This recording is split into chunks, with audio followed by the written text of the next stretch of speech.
Morning, guys. Clacton Circus then is over. Clacton. Clacton. Wonder how the name Clacton came about. I suppose if you live in Clacton, you might probably know. I don't know. I'm going to have a look. Pause ball. Now we know. The name Clacton derives from the Old English Clacginatum, meaning the village of Clac's people, referencing a Saxon chieftain named Clac who settled in the area.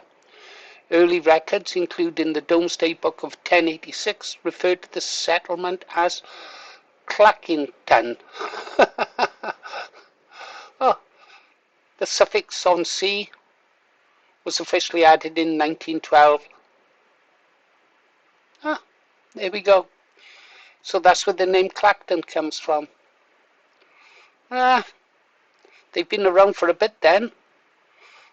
Ancient Brits, eh?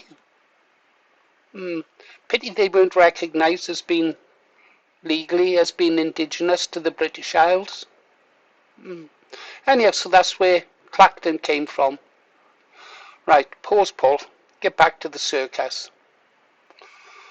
Well, as expected, in the Clacton by-election, Farage, I see him as a Peruvian tree frog for some reason.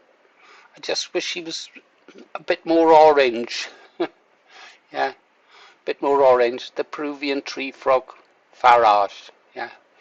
Well, he won comfortably, didn't he? But he can't take much joy from it. It was all a farce from the beginning, wasn't it? It was a joke, the entire thing. He took, how many votes did he get? Let's have a look. He took 22,239 votes, 63% of the voter turnout there. And actually, he got 1,000 more votes. Yeah, he got 1,000 more votes than he received in the 2024 general election. Mind you, there was a bit of a large elephant in the room, wasn't there? Or rather, no elephants in the room. Labour, Tories, Conservatives. What have they tried to conserve in the last 50 years? Nothing. No, Labour, Tories, Liberal Democrats. I remember Simon Hughes making that speech saying he wanted Islam to rule the country. Yeah, Liberal Democrats. The Barking Mad Greens and Restore Britain, led by Rupert the Bear, our leader. Aim high, vote low, Restore Britain. Don't end the show yet.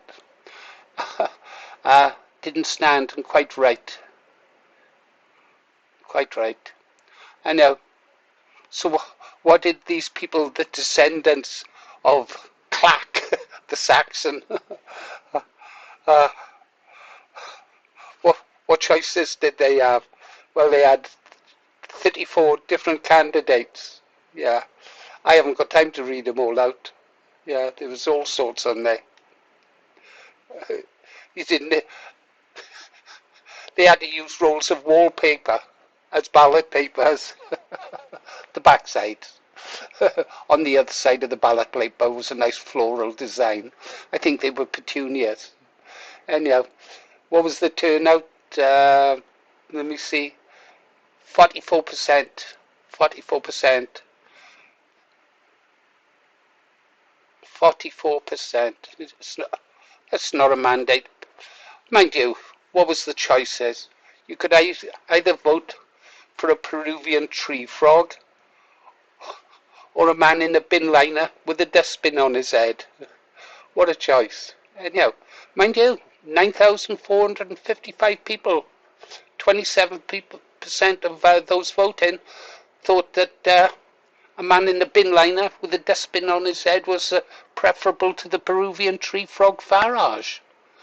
And I got to be honest, if I was one of Clac's descendants, I would have voted for the guy in the bin liner as well, despite that he's a raving He should have been in the raving loony party, really, because he's crazy lefty, another crazy lefty. But it would have been a bit more fun. I'd like to have seen him being sworn in as an MP with his dustbin on. Would he ever have to take his dustbin off? I don't know. No, I think I'd have preferred the man with the bin on his head than Farage. Farage knew he was going to be in for some stick, though. He knew. That's why he didn't go to the official declaration afterwards. He was worried about there might be attempts to disrupt it or embarrass him. Yeah, he didn't want to get embarrassed. He is the definition of the word embarrassment. Yeah. It's too late for that, Nigel. That boat's already sailed. You're an embarrassment to yourself and your nation. You should have quit after Brexit, you know, Nigel. You could have gone down in history as a British hero. Instead, now you're going to be remembered for resembling a Peruvian tree frog, and a grifter, and a liar, and a fraudster. That's sad, that is, Nigel. That's sad. Never mind, though. You won, didn't you, Nigel? And you won clearly. There's no doubt about it. It was a win, wasn't it? But it wasn't a serious win. Your by-election, there was nothing serious about it. The big boys weren't there, but you can see them. Well, big boys, there's only one big boy on the block now. Yeah, and that's Rupert Bear, Restore Britain. They're coming up on the outside lane. A little bit behind at the moment, but they're coming up fast, Nigel. Yeah. Boy. I wonder if you could turn back time, would you swallow those words that you said about Rupert Lowe when you threw him, concocted all those lies about him? Why he's never sued you, I don't know. Do you wish you could take those words back, Nigel? Oh. Well, I suppose now we can get back to the main business, asking you questions about that £5 million. Yeah. Once you get back to Westminster, yeah, they're going to be asking you all about the £5 million again. That's not going to be dropped, Nigel, is it? Yeah.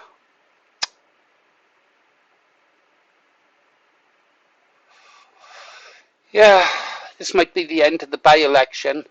Yeah, the circus is leaving town. But it's not the end of your story, Nigel, is it? Anyhow, congratulations, Nigel.